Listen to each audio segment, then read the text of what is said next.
टिंकू बदमाश की Audi car से एक बियर का बोतल उछलकर पिंकुआ के घर के पास आ गिरता है। आलू धनिया प्याज भिंडी, आलू धनिया प्याज।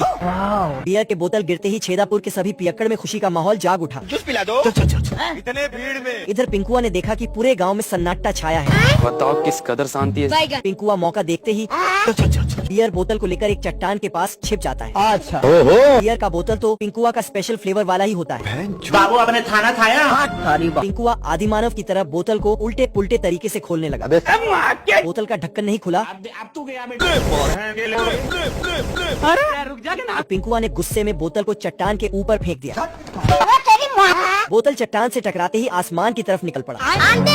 पिंकुआ अपने झोली फैलाए बोतल के पीछे पीछे जाने लगता है। आजा दोस्तों, ये गरीब। तब तक खैनी प्रसाद बियर के बोतल को अपने चंगुल में दबोच वहाँ से फरार हो गया। खैनी प्रसाद बियर का बोतल ले जाकर सीधा चुस्ता को थमा देता है। एंट्री अच्छी है। ओहो, चीज है।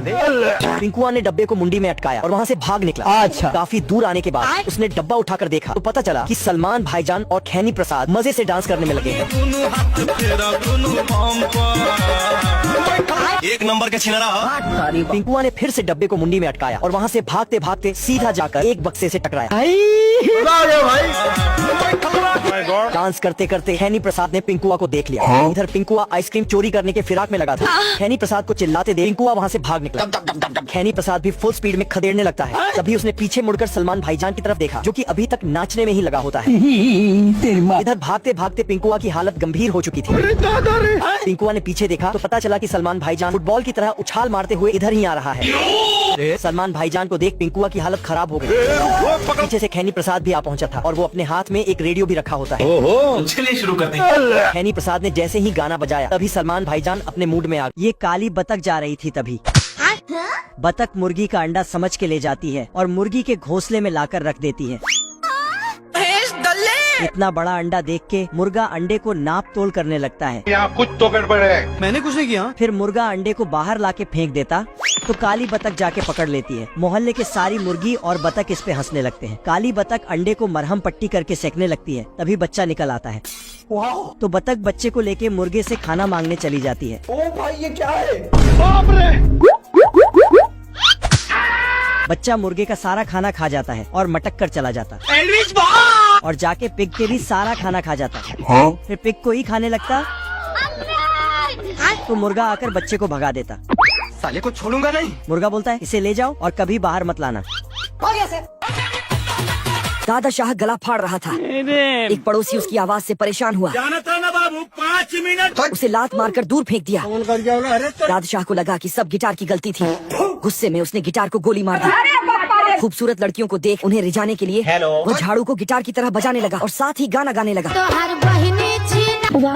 लड़का है। फिर मुर्गियों से कहा बाहर आओ तो मुर्गियों ने कहा अब्बा नहीं मानेंगे। पहले गेट खोल कर आओ।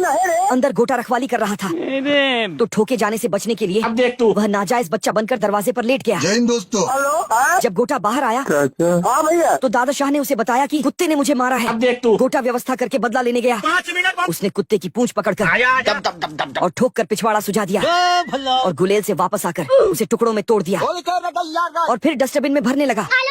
पता चला दाद शाह तब तक बोरा फतेही के संग रिहर्सल कर रहा है।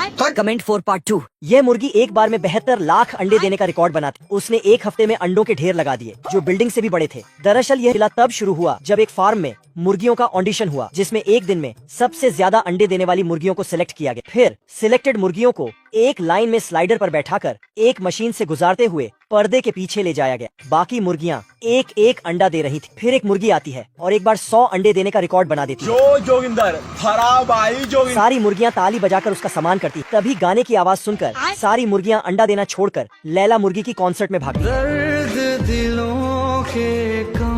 उसका गाना सुनकर सभी मदहोश होकर झूमने लगती है। मालिक जब फार्म में चेक करता है तो सारी मुर्गियों को गायब पाकर उन्हें हर जगह ढूंढता है। फिर वह उदास होकर बैठ जाता है। तांत्रिक मुर्गा वहाँ आकर उसे बताता है कि उसकी मुर्गियाँ कॉन्सर्ट देखने गई हैं। मुर्गा उसकी मदद करने को तैयार हो जाता है। फिर मुर्गे की सुरीली आवाज सुनकर मुर्गियाँ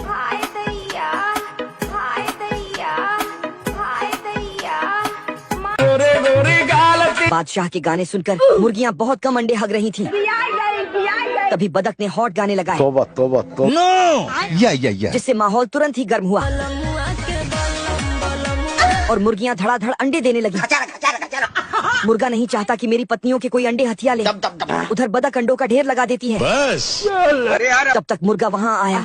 उसे देख बतख बोली, जूस पिला दो। मुर्गा गुस्सा हुआ और अंदर गया और पत्नियों को बाहर भेज दिया और बतख को ठोकने लगा। अब बतख को भी गुस्सा आ गया ब्याह करवा का। पर उसकी सॉलिड बॉडी देख वह डर गई अरे यार बाप रे। और गेट बंद कर लिया। फिर बतख ने छेद से झांका हेलो। और अंडों को देखा क्योंकि उसे पैसे चाहिए थे, पर मुर्गा उनकी रखवाली कर रहा था। तब बतख ने एक मुर्गी का भेष धारण किया। मुर्गा उसकी मतवाली चाल देखकर लवर गया। इससे तो बहुत मजा आएगा। फिर बतख ने उसे कोने में बुलाया। अरे सुनते हो? फिर आगे जो हुआ वह सुनने के लिए आप छोटे हो।